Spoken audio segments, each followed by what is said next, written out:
શું તમને નવો લોન્ચ થયેલ QR કોડવાળો પાન કાર્ડ 2.0 જોઈએ છે, એ પણ ફ્રીમાં?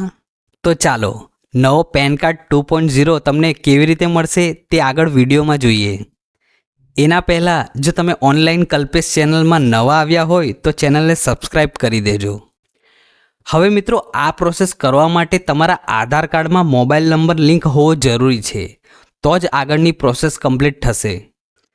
તો ચાલો મિત્રો, તમારે સૌથી પહેલાં ગૂગલ પર જઈ સર્ચ કરવું પેન કાર્ડ અપડેટ ફેસિલિટી. હવે મિત્રો, તમને અહીં બે લિંક જોવા મળશે. પહેલી લિંક NSDL વાળી હશે, બીજી લિંક UTI વાળી હશે. મિત્રો, આ બે કંપની પાન કાર્ડ સંબંધિત કામો કરે છે.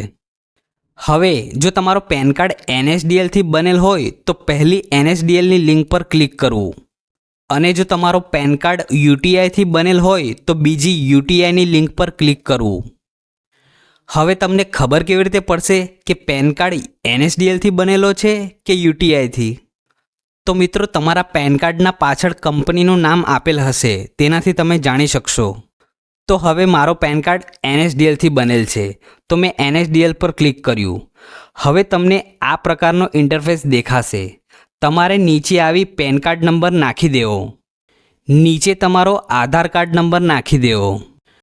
પછી તમે જે મહિનામાં જન્મ્યા હોય તે મહિનો સિલેક્ટ કરી લેવો. બાજુમાં જન્મનું વર્ષ નાખી દેવું. પછી નીચે ટીક બોક્સ પર ટીક કરી નીચે આવશો તો આઈ એમ નોટ અ રોબોટ પર ક્લિક કરવું. પછી સબમિટ પર ક્લિક કરવું. હવે મિત્રો, અહીં KYC કમ્પ્લીટ કરવા તમારા આધાર કાર્ડમાં જે મોબાઈલ નંબર લિંક હશે તે મોબાઈલ નંબર પર OTP આવશે. તમારે નીચે કન્ટિન્યુ વિથ KYC પર ક્લિક કરવું. હવે તમારા મોબાઈલ નંબર પર OTP આવશે.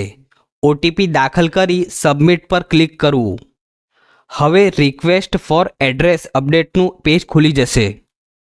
મિત્રો, અહીંયા જો તમારા પેન કાર્ડમાં મોબાઈલ નંબર લિંક હશે તો અહીંયા બતાવશે. જો મોબાઈલ નંબર લિંક ન હશે તો નોટ અવેલેબલ બતાવશે. સેમ નીચે પણ જો ઈમેલ ID લિંક હશે તો બતાવી દેશે. જો ઈમેલ ID લિંક ન હશે તો નોટ અવેલેબલ બતાવશે. મિત્રો, અહીં એક મહત્ત્વની વાત કહું, જો તમારી ઈમેલ ID લિંક નથી તો તમને પેન કાર્ડ 2.0 નહીં મળે. કારણ કે ગવર્મેન્ટ પેન કાર્ડ 2.0ને ફ્રીમાં તમારી રજિસ્ટર્ડ ઈમેલ IDમાં મોકલવાની છે, એટલે તમારે ઈમેલ ID ફરજિયાત લિંક કરવાની રહેશે. હવે ઈમેલ ID લિંક કરવા તમારે નીચે do you wish two update your mobile number and email ID એમાં યસમાં ટીક કરી લેવું. હવે નીચે આવશો તો તમારો મોબાઈલ નંબર નાખી દેવો.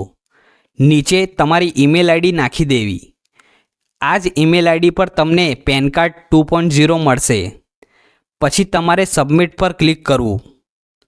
હવે તમને બે OTP આવશે. મોબાઈલ OTP પ્રોટીનની વેબસાઇટથી આવશે, અને બીજો OTP તમે જે ઈમેલ ID અપડેટ કરવા આપી છે તેના પર આવશે. તમારે બંને OTP દાખલ કરી વેલિડેટ પર ક્લિક કરવું. હવે તમારા આધાર કાર્ડમાં જે ડિટેલ હશે તે અહીં ફેચ થઈ આવી જશે. તમારે અહીં કંઈ કરવું નહીં. સૌથી નીચે વેરીફાઈ પર ક્લિક કરી દેવું. પછી તમારે જનરેટ એન્ડ પ્રિન્ટ પર ક્લિક કરવું.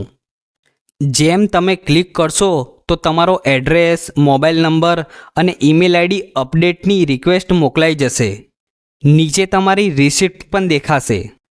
હવે આ રિસિપ્ટની પ્રિન્ટ તમને જોઈતી હોય તો તમે જે ઈમેલ ID આપી છે તેના પર તમને મેલ આવી જશે. ત્યાંથી તમે ડાઉનલોડ કરી શકશો. તો મિત્રો, આ પ્રોસેસ કમ્પ્લીટ થઈ ગયા બાદ જેમ સરકાર જૂના પેન કાર્ડને અપડેટ કરી નવા પેન કાર્ડ 2.0 લોન્ચ કરશે, તેમ નવો પેન કાર્ડ તમારા ઈમેલ ID પર મોકલી દેશે. અને જો તમને ફિઝિકલ પેન કાર્ડ જોઈતો હોય તો ઓનલાઈન એપ્લાય કરી ₹50 આપી તમે ઘરે મંગાવી શકશો. તો મિત્રો, આ વિડીયો તમને પસંદ આવ્યો હોય તો વિડીયોને લાઈક અને વિડીયોને તમારા મિત્ર મંડળમાં શેર કરી દેજો. અને હા, ઓનલાઈન કલ્પેશ ચેનલને સબસ્ક્રાઈબ કરવાનું ભૂલતા નહીં.